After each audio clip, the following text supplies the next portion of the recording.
Thank you very much, Balázs, for the introduction, and I'm very happy that the conference gave me the occasion to come back to the patron of our conference and to his context, otherwise a topic of long-term concern for me.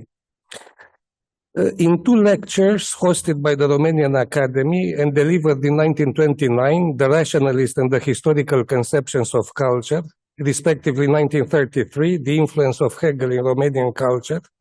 Tudor Vianu, a disciple of Lovinescu in the fields of literary criticism, literary history, and aesthetic theory, but also an emerging authority in the discipline of the philosophy of culture, intertwined with that of the philosophy of history that he was never to claim as an area of expertise for himself, memorably rehearsed for the national audience of the time the tenets and meanings of the entrenched dichotomy stretching through the body of modern cultural development and opposing the conception of Kantian Enlightenment rationalist universalism and that of cultural relativism of the historicist stripe coming from Vico and Herder, together with the Hegelian attempt at a synthesis between them. By the same token, and besides pointing to the new path open for the overcoming of the celebrated dichotomous way of thinking through the activist understanding of culture derived from Nietzsche, he disclosed the ambivalent role played by Hegelianism in Romanian culture as a doctrine able to be appropriated for their own purposes by both the defenders of Westernized modernism and those of traditionalist nationalism. Vianu's textbook treatment of the question leaves no doubt that the first view is best epitomized by Lovinescu's theory of synchronism, exposed in his History of Modern Romanian Civilization, and holding that the Romanians are likely to succeed in integrating themselves into the Western-type civilization because all civilizations necessarily interact with each other, being continuously molded by external influences. The argument that imitative modernization is natural and legitimate is split here into several theoretical statements that all lead to the same conclusion. They should be seen as historical laws with universal relevance. The relationship between these laws and the historical narrative of the creation of modern Romania is twofold. On the one hand, they are heuristic instruments. The story of Romania's encounter with Western modernity becomes intelligible, so Lovinescu thinks, only if approached from the standpoint of these sociological generalizations.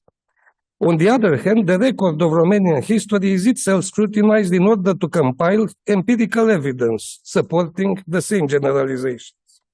The theoretical statements are established through the parallel analysis of and the continuous comparison between two series of historical developments.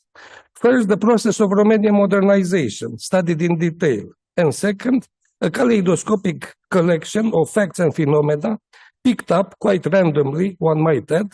from across the entire span of European and world history. Although Lovinescu never makes an inventory of his laws, we can easily identify four such general statements which can be ordered in a somewhat logical sequence, and according to their level of generality. The first of them says that nations and civilizations naturally interact with each other, most often the less developed of them imitating the one placed on a higher level on the developmental scale. This fact should not be seen as an evil, Lovinescu thinks, but as the only available means for the improvement of societies. The second historical law says that when it takes place, imitation will proceed from upside down, starting with the institutional forms and not with the social substance. The third statement is related to the opposition between revolutionary and evolutionary change. It says that, far from being inescapably calamitous events, revolutionary episodes are natural occurrences in the history of virtually all societies. Gradual transformations are not always possible, and sometimes a violent break with the past, of which the sudden and enthusiastic imitation of another civilization can be an example, is beneficial. Finally, the last theoretical statement says that ideological transfer from one society to another takes precedence, as a general rule, on economic influences and have to be seen accordingly as the first and most important of the mechanisms by which the synchronization of societies is accomplished.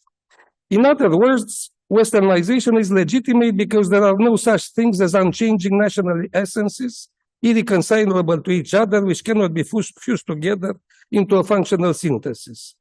While it is undeniable that this is Lovinescu's main discourse, one cannot fail to notice that it is inconsistently accompanied by an underlying one, whose normative conclusions pointing to the desirable character of Westernization are identical, but whose basic premises are different. According to this second discourse, the Romanians are likely to adopt Western civilization successfully precisely because they are Western by their inner selves. The latent component of their national identity that Lovinescu, in a confusing manner, very characteristic to the times, often refers to as constituting their racial characteristics, is the defining such building block of Romanianness. Although defined by reference to cultural facts and not to ethnic or racial ones, Latinity is presented thus by Lovinescu much rather as an unchanging essence than as a cultural texture likely to be remolded by historical processes of acculturation. It is precisely their defining latent character that would somehow predetermine Romanians for an unproblematic Westernization, had the reactionary forces not been unfortunately present, such as to hinder the otherwise inescapable process of historical change. Joining the Western civilization, Romanians are actually returning to where they rightly belong, after a long historical period when nefarious and contingent non-Western influences prevented them from developing their latent potentials. The full meaning of Lovinescu's Westernizer modernism can only be disclosed, however, when taking into account its entanglements within the domains of political thinking and economic theorizing. As an exponent of political liberalism, Lovinescu offered a softened version of the oligarchic interpretation of the doctrine in the Romanian context, paradigmatically advanced by his contemporary Ștefan Zeletin, and whose counters have to be disclosed by reference to the two varieties of anti-oligarchic liberal advocacy featuring in the same milieu. The one consisting in the rejuvenation of classical liberalism, conjoined with a philosophical vindication of individualism by reference to the perception of an ubiquitous collectivist threat thriving within the camps of both the left and the right, and the one represented by the formulation of a socially sensitive liberal vision correlated with the modern departure of social policies and welfare devices. In spite of the differences separating from each other the three components of the liberal camp thus described, an emphasis is due upon the assumptions they all shared, revolving around their patriotic dedication compounded by Westernizer zeal premised on rationalist convictions, from which a corresponding rejection of traditionalist nationalism enmeshed in different philosophical preferences is derived. The enterprise of dissociating between the local branches of liberalism has to start from the broad comparative delineation over the long run of history of two intertwining tendencies of Western origins and global extension stretching through the continuum of liberal advocacy, defined by their constantly, although variously manifested leanings towards the left and respectively the right poles of the modern ideological spectrum. Getting incubated in the early modern era and in the medium of the confrontation between the Republican tradition and that of enlightened absolutism, crisscrossing with the tension functioning at the interplay of the radical and the moderate strands of Enlightenment culture,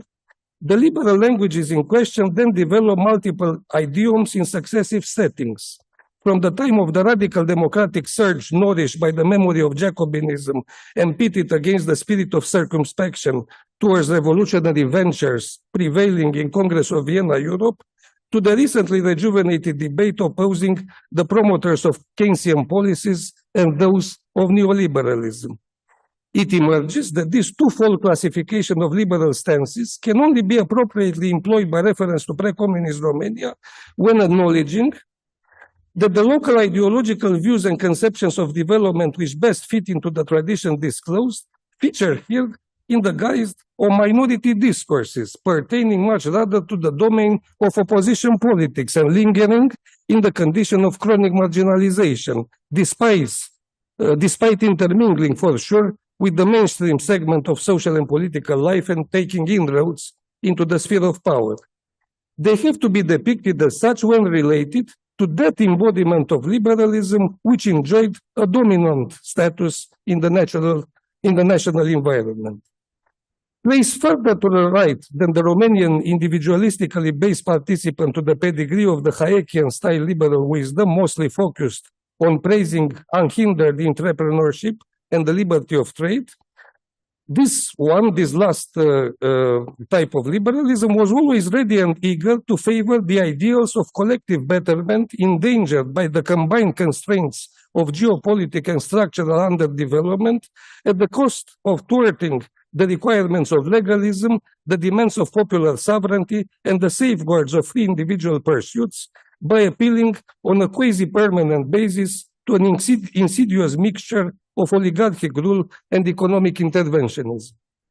It can be vindicated as a peripheral counterpart with a corresponding focus on bureaucratic interests of the Western narrow-minded sectarian liberal ideology of the upper bourgeoisie, crystallized after basic liberal values had been institutionally and socially entrenched,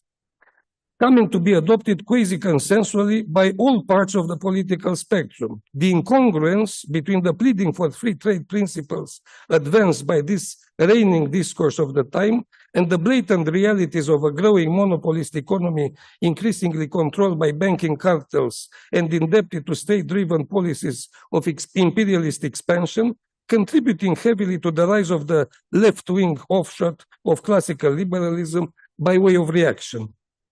Starting with the last 4 decades of the 19th century, Romanian ideological dynamics was marked by a tendency of leaning towards the right, which would continue uninterrupted up to the years of the Second World War. This evolution was inaugurated by a new departure of liberalism itself, whose democratic commitment, widely manifested over the period of the 1848 revolution, took now on a descending slope, according to a pattern common to most countries in the region. Gaining very rapidly after the establishment of the regime of constitutional monarchy in 1866 the status of a privileged governmental political force, mainstream Romanian liberalism tended to replace lower boyardom with the bureaucratic class as the main field of social recruitment, in a context blatantly characterized by the absence of a sizable entrepreneurial bourgeois class. Its discourse was encapsulated in forceful pronouncements of the early interwar period, which made clear that dedication to social discipline was a heavy requirement of national growth. The clearest new addition to ideological refashioning underway came, however, from the part of a new school of economic thinking, set in the tradition of Listian protectionism and emerging in the 1870s in order to establish itself very soon as mainstream within the party and beyond, among both academics and policymakers, characteristically displaying a touch of sociological theorizing when arguing, in anticipation of Alexander Gerschenkron, that state-sponsored social change can accompany industrialization geared by governmental devices. Besides strengthening its discursive consistency, oligarchic liberalism came to be deeply entrenched in social practices, most obviously by establishing, during the long liberal tenure of 1876-1888, institutional networks running from the central governmental offices to the countryside, and able to keep under a tight control the electoral process. Although expressions of radical liberalism did not completely disappear from public space, up to the turn of the century, they brought no innovation, except a semblance of growing confusion and indetermination, and they can best serve for setting in a glaring contrast the mainstream doctrine. Criticisms of liberalism as the main political force were much more conspicuous at the time, and they would continue to unfold into the interwar period, displaying a remarkable unity across ideological dividing lines. They originated from rejuvenated conservative sources in order to develop into the large body of social criticism whose main tenets were shared by the right and the left, and which would come to be described by both its practitioners and their opponents from liberal headquarters under the label of critical culture. Central to it was a critical sociology of the ruling elite, depicted as increasingly dominated by a bureaucratic class with a National Liberal Party political core. Elaborated in the 1870s by conservative authors acutely aware of their new oppositional status by reference to the formerly oppositional liberalism, this idea was gradually broadened into a multi-layered understanding of the Romanian developmental deviation from the Western path of modernizing change. As fashioned in the 1920s by Zeletin, the more sophisticated rationalization of authoritarian liberalism is most striking for the theoretical underpinning it adopted. Reading Marx through the interpretation given by Rudolf Hilferding in his Finance Capital,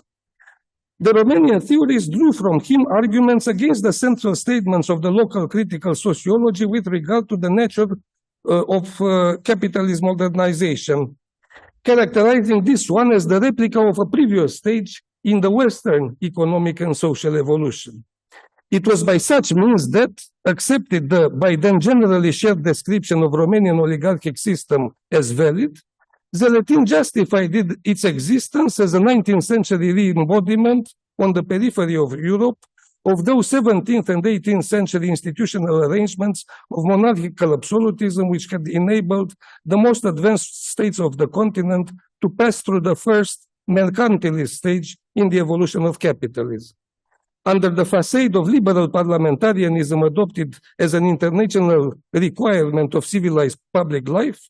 Zeletin explained, Romanian society spontaneously developed precisely those political structures and interventionist economic practices that were likely to watch over the growth of an infant commercial capitalism unable to sustain itself through the sheer forces of the market.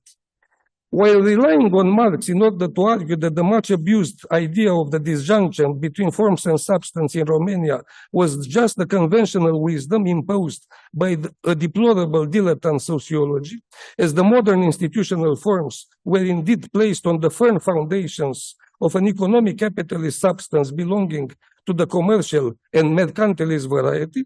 Zeletin also developed his interpretation of Marxism into the prediction that the fate of international economy was a gradual evolution towards socialism to be accomplished from above under the aegis of monopolistic financial capitalism. Skipping the intermediate stage of free market liberalism together with its liberal political counterpart that Western societies had briefly experienced in the Manchesterian era, Romania would leave behind the authoritarian interventionist practices of the era of commercial capitalism, only to rediscover them in a new guise when embarking on the worldwide path of a renewed authoritarianism in accordance with the requirements of financial capitalism. Placing the final advent of socialism in the distant and hardly foreseeable future, Zeletin allowed for the Romanian oligarchy of bureaucratic origins recently acceded to direct economic power through its control over the cartel of banking institutions obedient to the dominant National Liberal Party, a long era of undisturbed predominance.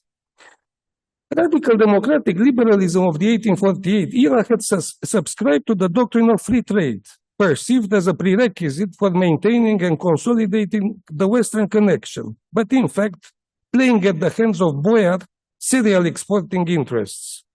Instead, and however ambiguously, Lovinescu subscribed to the interventionist protectionist economic implications of Zeletinism, much more characteristically embodied over the same years by the writings of the corporatist and semi-fascist ideologist Mihail Manoilescu, himself a staunch champion of technocratic rationalism with an anti-traditionalist cast of mind. Otherwise, when emerging as a separate strain of thought in the early 20th century, classical liberalism along the Romanian path featured as a pathetic defense of free trade, harshly critical of bureaucratism, protectionism, and interventionism, and blaming mainstream liberalism as responsible for them. This ideological stance was later broadened towards embracing an equally staunch philosophical defense of individualism, accompanied by a sustained critique of diffuse collectivist ideas and practices, manifested in the guise of socialism, agrarianism, corporatism, and neo-medievalism. Originally revolving around the short-lived journal Curentul Nou with two series issued in 1905, 1906, respectively 1920, this current of thought found a new venue in the journal Libertatea, Economică, Politică, Socială, Culturală, published between 1933 and 1940. This time enlarging its scope in order to reject rising Romanian and European fascism, together with Soviet communism. The voices of Curentul Nou and Libertatea, the most prominent being those of Henric Sanielevici, Ștefan Antim, and George Strat, could be claimed as the Romanian pedigree of the post-war liberal revival in Europe and the whole world, followed then by a new surge leading to the neoliberal supremacy in the format of the Washington Consensus. We could be tempted to see the neoliberalism of Zeletin as a corresponding Romanian contribution to the development of the rival Keynesian view, meant to contain the disruptive effects of market unpredictability by state-induced regulating designs. This is misleading, and the stark difference between the peripheral oligarchic liberalism supported by Zeletin and the liberal search for welfare state solutions started in the West at the turn of the 19th to the 20th centuries emerges clearly when the first one is set in comparison with another representative of Romanian liberal advocacy, the sociologist Dumitru Rizescu, a disciple of Durkheim, a professed socialist at the beginning of his career, but also a reformist member of the National Liberal Party, eager to reinfuse it with the forgotten democratic ideals of the 1848 era, and repeatedly pointing to a self-definition as liberal socialist. Rizescu's inquiries into institutional schemes and economic practices targeted at the multi-layered redistribution of incomes across the social body, tailored to the Romanian conditions in the changing environment of world capitalism, and best exposed in his journal Dreptatea Socială of 1923, have to be understood as constituting just one specific stance, participating to a widespread local argumentation about the need to make the essential liberal wisdom presiding over the fundamental state framework gradually more sensitive to social concerns. The ambitious liberal socialist project of the respective theorists being predicated upon a welter of other pleadings vindicating the adoption in the context of a score of arrangements increasingly accepted in the West and worldwide after the inauguration of the International Labour Organization in 1919 as requirements of modern social life.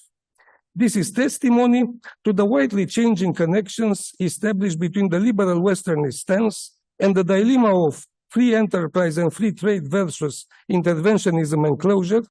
along the entire process of delayed modernization over the long run of history, in Eastern Europe as well as throughout the other peripheries of the modern world capitalist system. Thank you very much.